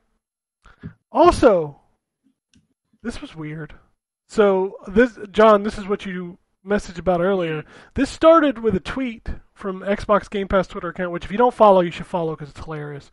They are funny. Every time And these email ones are funny as well because people do go on Easter egg hunts. yeah, so they'll post a picture of an email from Melissa McGamepass. Such a fortunate name, isn't it? Yeah, where they're talking about what's coming up, and in the email there's wording in it that matches the marketing for Outriders. Outriders is coming to Game Pass day one. It's that is a weird thing because that is Square Enix. But we are talking about the same company that is currently dealing with the disaster that was another live service game and a very, very, very dwindling player base. What? I'm sorry. Think- What? What's Avengers. the other- Marvel. Avengers. Oh. So, I thought that what- game existed. Exactly. And so did many people. So did everybody else. What better way to drastically increase your player base by giving it on Game Pass? Is to put another live service game that's going to fail miserably on the game. Yeah, but at least you're getting yourself a head start. Yeah, because Avengers you had to people pay for. you're not paying Yeah. for the game to start. People could at least try it. Whereas, I mean, if you look at the stories recently, things like Avengers, things like Anthem, where people pay full price for that game that was barely even finished and will never ever get finished, people are getting really tired of spending $60 on a live service game with very little promise of anything further down the line. But if you are saying to me, I mean, I liked the demo, I wouldn't have bought it. Not straight off anyway. I would have waited for a price drop at least. Now I will definitely play it. And there'll be a lot of people in the same boat will think, well, of course I'll give it a try. This seems like a cool idea. If it's shit, what have I lost? Some download time. That's it. This is basically the best thing they could do because I really think that as good as Outriders may be or may turn out being, I think it would have really struggled as a live service game nowadays, especially. I was not going to try this game. So Yeah, you're right. especially with again Square Enix currently having their fingers burnt with Marvel Avengers. Speaking what of are Marvel Avengers, I just want to bring this up. Just looked it up. In the last 30 days, Marvel Avengers on Steam had 450 players. That doesn't shock me. And that's actually had a boost recently because people are trying to level up their characters before This the leveling patch. system changes on the 18th. So they've actually seen an increase. It did go down, I think, to as low as about 200 odd at one point. Jesus. And it's like you're talking about a game that's not even a year old. Yeah. And again, live service, it lives and dies on people going back and playing it, like Destiny and Rainbow Six and Division and things like that. You have to have something there engaging. And again, when you've got a game like Marvel Avengers that showed a lot of promise but turned out to be nothing but absolute tat, people get burned on spending that kind of money because $60 isn't cheap. It's not something that people, especially in this current climate, want to drop money on for something that in 4 months' time, nobody may be playing. Give So I credit think this where is a credit's smart- due, though. smart move. Marvel Avengers is not a bad game by any means. It is a boring game. It's a grind of a game. That's Yeah. a bad game, Drew. It's not broken, but it's not. It's you know what? At least some of the games we played in the bad game here were at least interesting, but bad. And I think interesting is a more important aspect than just a boring game. Like a boring game has nothing interesting going on. Like a bad game that's interesting is more appealing. Marvel Like Avengers was boring. That's the Yeah. problem. It was we just talked about what's it called? Bland. Gene Rain. Because it was interesting. Swollen Scorpion. That was a flabbergasting game. I sometimes want to go back and play that. Yeah, You sometimes can't. You can't, Ken. Well, I can't play that version, but I can still play the game. You will never get the Swollen Scorpion line. You don't know that it's in there. You didn't beat it. They did a lot of work. I'm pretty sure it's gone. So, You didn't beat it. yeah, he didn't beat it. So I have a question to pose here, and correct me if I'm wrong. Is Outriders the first full-priced third-party game? If this happens, this is an if. Don't take this as it's definite. Is it the first third-party full-price game to launch in the Game Pass? No, it wasn't Outer Worlds. Outer Worlds launched. Did Outer Worlds, but that wasn't a full-price game. Yes, It was. was. It was $40. No, that game was $60. $60, boss. Are you sure? I'm pretty sure that was a fully featured game. And Let's also, check this. although it technically wasn't a new game, it was like new to Xbox, the Yakuza games. They all launched at the same time. They were not full-price games. Admittedly, not full price, but they're still expensive enough games. You talk about the trilogy is a full-price trilogy. It's I'm pretty sure the Outer $29.99. Worlds. Now, No, but I mean, when it launched, it's only $39 or $29 or $39 for all three games. They're only $20 a piece. All right, okay. oh, I But thought it's you meant still- Outer Worlds. No. I've already moved past that. I did not know. I was just curious because I didn't remember. Yeah, Outer Worlds launched on Game Pass and was full price. Okay, but to be fair, that game was developed by a company or developed by a studio that Microsoft owned. Yes. Microsoft bought them as it was releasing. Yeah, so like that one, I don't know, felt more understandable. This is Square fucking Enix. I understand that. yeah. Again, if this is true, I solely believe it will be down to how bad they've got it with Marvel, how much of a balls up they made of it, and they're panicking not panicking, but they are looking to Hedge their bets. to basically give it the best chance that it's got. Yeah. And Microsoft aren't going to say no because it is a reasonably anticipated game. I'm not saying it's as anticipated as a lot of other titles, but it's one of those games that, the demo was relatively, once people had played through the starting bit, was relatively well received. What they will need to do, though, is tell people very soon, because people are pre-ordering this fucker, and it's out in 2 weeks. So, Ain't nobody pre-ordering Outriders. Come on. All right, yeah, you got a point. Wasteland 3 was a full-price game that launched at the same time. But that was Didn't they buy Microsoft the devs? Studio. Yeah. Oh, yeah, that was. They got bought them before it came out, didn't they? Yeah, that's a you're right, Microsoft Studio, so. Yeah. Yeah, so, I mean, again, if it's true, and I think they were those emails, those pretend emails for a reason that way. So I've got a feeling that this is very likely. I saw somebody tweet, because they were trying to figure out what the game was. They're like, sounds like Mass Effect. I'm like, motherfucker, all the Mass Effects are already in It's Game already on Pass. there. This ain't Mass People are Effect. idiots. And the new Mass Effect HD collection ain't coming out until fucking May, so it's not that. And that will end up on there eventually, but not. Well, yeah, fast. you'll have the trial on EA Access, but then you'll be able to get it You'll have to 4 wait, months later. You'll have to wait 6 months or something Yeah. for that. I mean, Dragon Quest XI release day and date.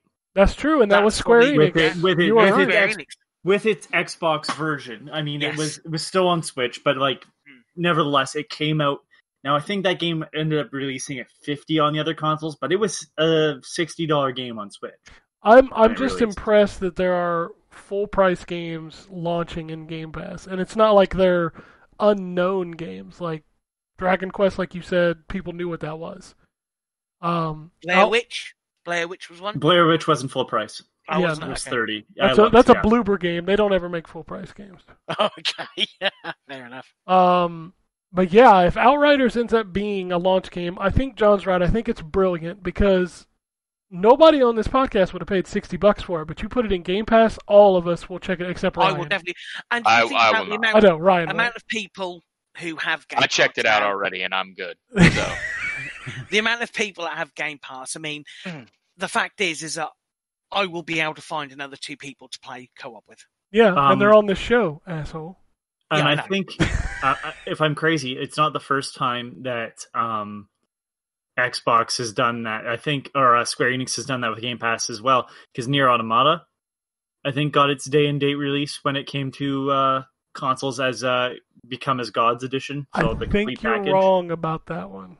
I think it came day and date, but it was the full version with all the DLC. But no, But maybe I am. I don't think it came to Game Pass first when it launched. Did think you're Pillars wrong of about that Eternity? I'm trying to remember. I'm going through a list, and I remember a couple coming out like very close. Pillars of But I Eternity is a Microsoft 2? studio, right? Are they now? Yeah, that company is a Microsoft studio. Is that Obsidian? Yeah. Oh, right. Why did it take Microsoft, forever for Desktop Microsoft to get here? basically owns every Western JRPG or RPG developer. Yeah, I guess so. Am I wrong? They own Bethesda. They own Obsidian. They own InXile. Was 2 Point Hospital a full price game? They don't own No, their, but I mean, it was close. I'm pretty sure it was $1, I think. That was launched. Tetris Same Effect time. Connected, but technically that's the only version of that game. Yeah. Yeah. And they So, still haven't also put that not full version price. on PlayStation yet, have they? No. But again, this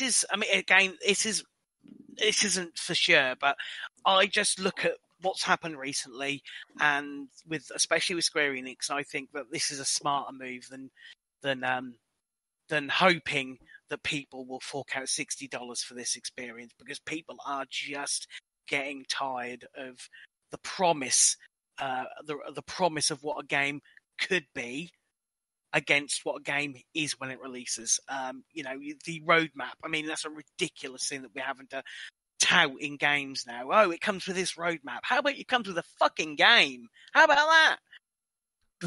I'm sitting here trying to think. So Outriders releases April 1st. And Maybe it's a joke. Truth be told, looking at the releases, like that's probably one of the biggest games coming out in the spring. Now, to be fair, there ain't a whole lot coming out in the spring. Now, this year's going to be crap for game releases. I mean, Balan Wonderworld's out of the... I'm pretty sure I've agreed to that by accident. I don't even know what that game's going to be. It's going to be bad is what that game's going to be. What system is that on? It's on everything. Oh, it is? Okay. Yeah. Balan Wonderworld is bad based off. I mean, the other big game launching in spring is obviously MLB The Show. And Resident Evil. yeah, boy. Resident Evil, I don't like to call that spring because that's not till May. Yeah, spring. I feel like that's almost Summer beginning of begins summer. in May, right? No, summer begins in June. I don't feel right. May don't feel like spring to me. May is spring. I mean, it may be on the calendar, summer. but it don't feel like it outside. Yeah, it's blazing hot by that time. But Summer again, it's an doing. interesting move, and if it is true, it's more value for Game Pass. Let's just face it, that service just that shows no. I mean, they sign of dropped slowing down 13 anytime games soon. on Friday. Yeah, it's crazy, isn't it? But all those were crap, remember? Well, Yeah, the crap yeah. now, Drew. Yeah, the crap now because Bethesda's owned by Microsoft. Bethesda makes shit games. Of course Bethesda makes shit games. They're only on Xbox. Yeah. Everything that's only on Xbox is shit. Shit. Anthony, do you have any other news? Because I don't have any other news. I'm going to be real No, honest man, with you. this week's been pretty. Other than the Microsoft thing, honestly, that was kind of it. That was the big news, wasn't it? Let's face it. I mean, it's obviously going to be the big news. $7.5 billion. That's crazy. Isn't it? That is, again, I still keep thinking that's almost twice as much as Disney paid for Star Wars. I know that it's. I mean, that's just mind blowing. Maybe Microsoft should have bought Star Wars. Yeah, maybe they've done a better fucking job. Oh, that Ooh. TMNT game? Oh yeah, that thing happened. Okay. Holy It looks good, man. That thing Yeah, looks amazing. Yes, it does. It looks really good. I saw that trailer, and you know who's singing the song? No. I'll let you I guess. didn't watch the trailer with sound, so I don't know. Yes, It definitely sounds off. it is Mike Patton. Ah, really? Yeah, Praise the darkness. I'm just I waiting. don't know who he is. He's but... the lead singer of Faith No More. Wait, no more. No more. Oh wow! Okay, Yeah, they're that one-hit wonder band, aren't they? Yeah, That's the one. Yeah. Yeah, I mean, that was their big hit, and they never had a big hit, but their albums are pretty decent. He Midlife was the voice Crisis of the was pretty darkness. big. Mike Patton What is it? singing the TMNT song. He was also the voice of the guy who was following you around in The Suffering. Oh, was he? Yeah. He's the He's the darkness. he's the darkness. I said yeah. that multiple times now. He's the darkness. And he's the narrator for a movie called Bunraku.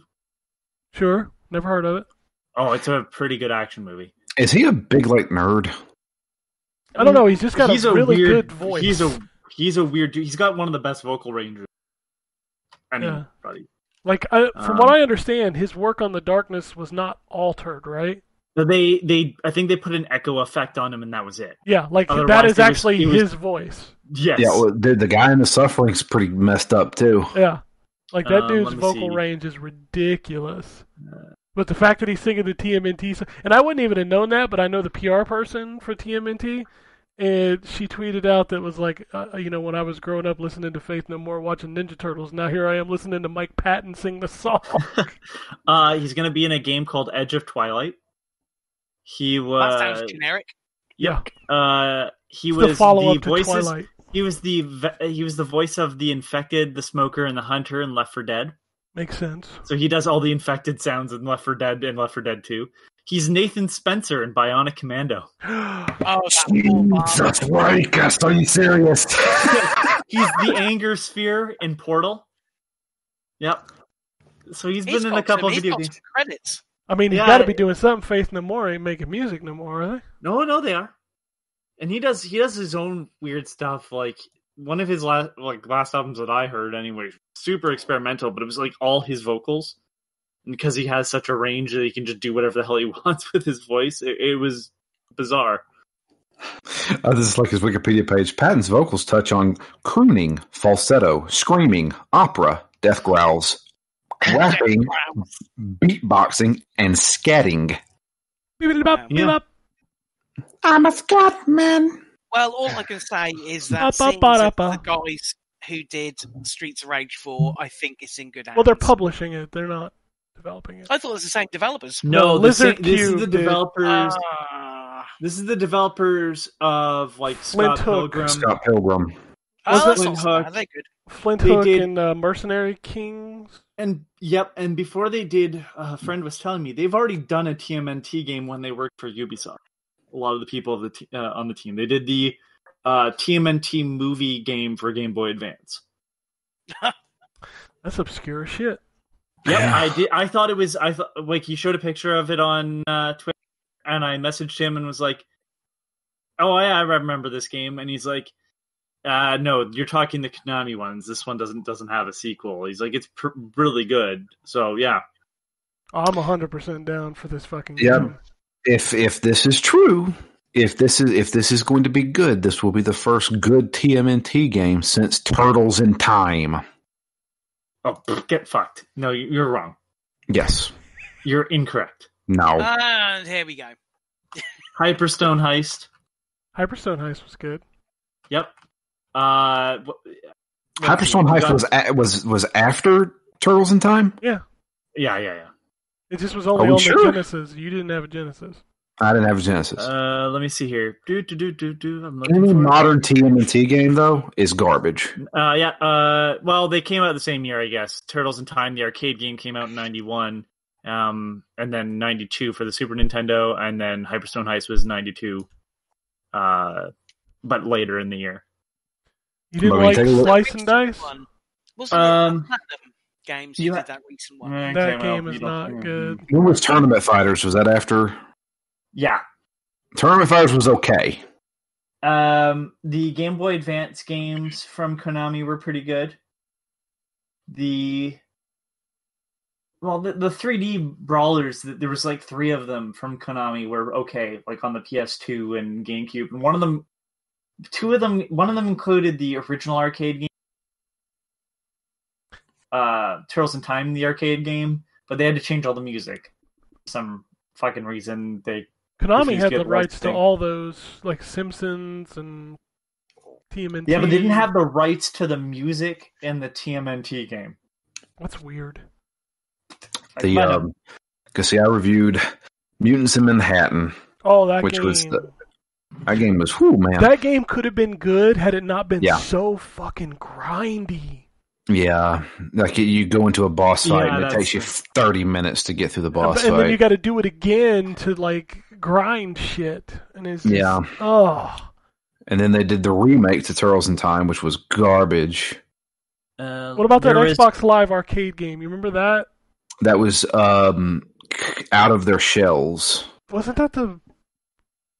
That was the one that had Turtle Power on the main menu. But The rap song. I know, but isn't Out of Their Shells the tour? No, that was Yes. Coming Out of Their Shells. Okay, Out of the Shadows. Out of the Shadows. okay, because I was confused there. Yeah, Coming Out of the Shells was the musical tour that they did. Out of the Shadows was the Xbox Live arcade game that they released. There was also the Nickelodeon game on the 360. I reviewed that one. That one was lame. It wasn't good. You're talking Dangers of the Ooze, right? Or Danger of the Ooze? Which one? The 360 one? The 360 one's just called Nickelodeon Teenage Mutant Ninja Turtles. Yeah, that was the one that was based then on the Nickelodeon one. The sequel was Danger of supposed the to be Ooze. pretty good, and that one's made by Way Forward. And then there was the TMNT Or one of them game. is. I don't remember. There's so many fucking The turtles. Way Forward game was more like a Metroid game, right? Maybe. I think it might be the. It gets confusing because there's different versions of the same fucking game. They're all the same title. But some of them, my only argument is that some of them are okay. The problem is that there's also just a bevy of shit behind it. Yeah. God, there were games on the original Xbox. Yeah, those were based on the 2001 to 2004 And I'm going to cartoon. argue Battle that's- Nexus. Yeah, those are one of those. Like 2 of those have the arcade games attached, and they're okay. We still haven't talked about TMNT. Slice and dice, slice and dice, slice and dice. Slice and dice. That was the 4th movie, the CGI movie. Yeah, the CGI movie, which Yeah. is okay. The CGI movie is technically a sequel to the 3rd movie. We don't want to talk about the 3rd movie. I don't want to talk about the 3rd movie either, but it's still... I like the Fair. new ones. I don't care. The new ones were fun. Yeah, I like the new ones. A lot of people hate them. I especially like the Michael second Bay one. stuff, yeah. Yeah, I especially Is like that- the second one. Oh, they just did straight up fan service for that one. Yeah. Like they got like Bebop and Rocksteady to look like they're from the friggin' 80s. Oh my god, they just announced a new game. It's called What? Just Die Already, the Old People Mayhem Sandbox. What? Oh my god. I'm not even kidding, it was just announced. And we've just crossed the line of decency. So you play as looking old it up. people battle royale? That's what it looks like. Old people.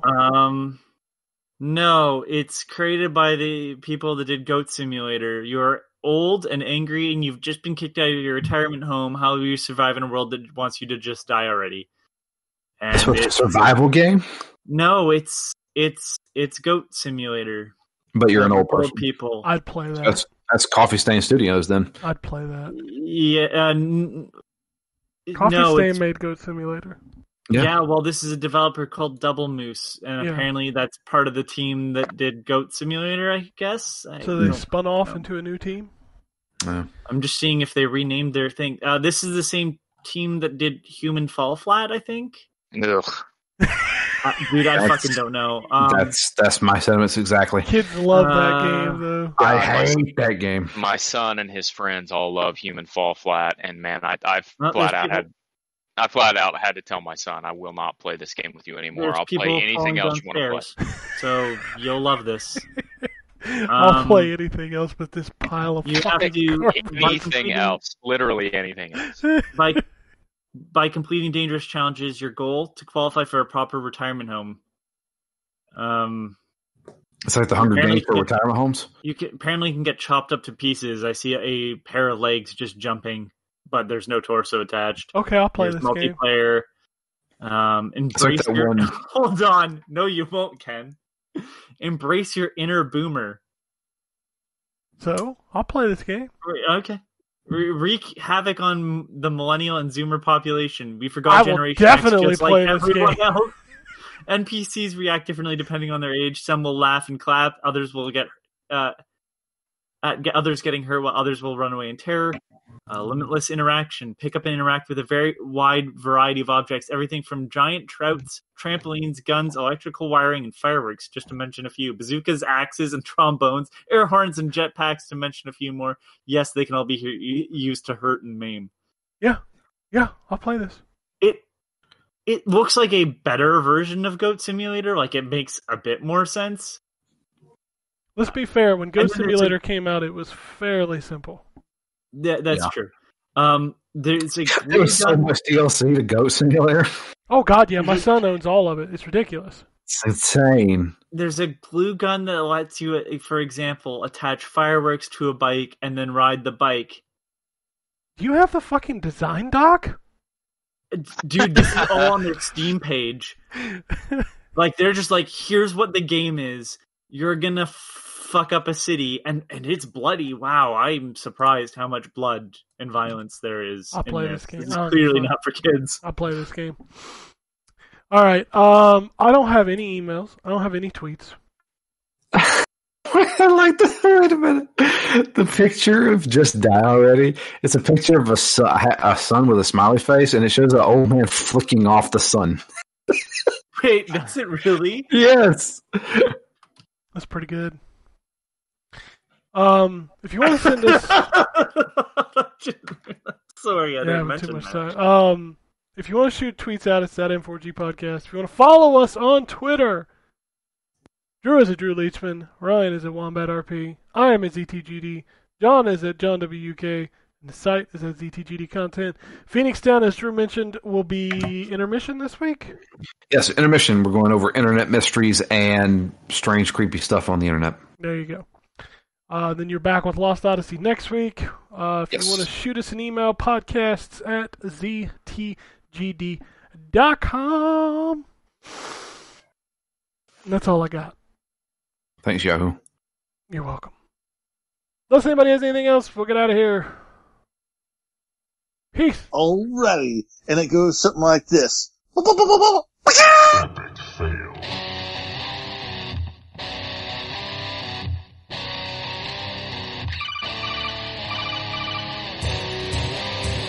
Welcome to the N4G Podcast.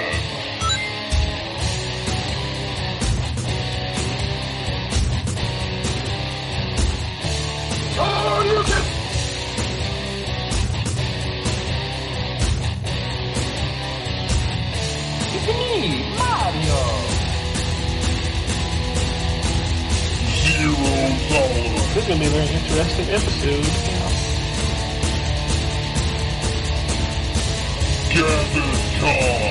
Greetings, programs.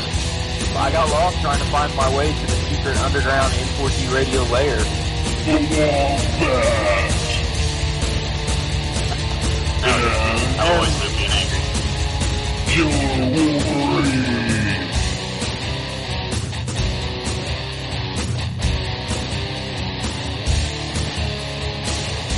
play games, not consoles.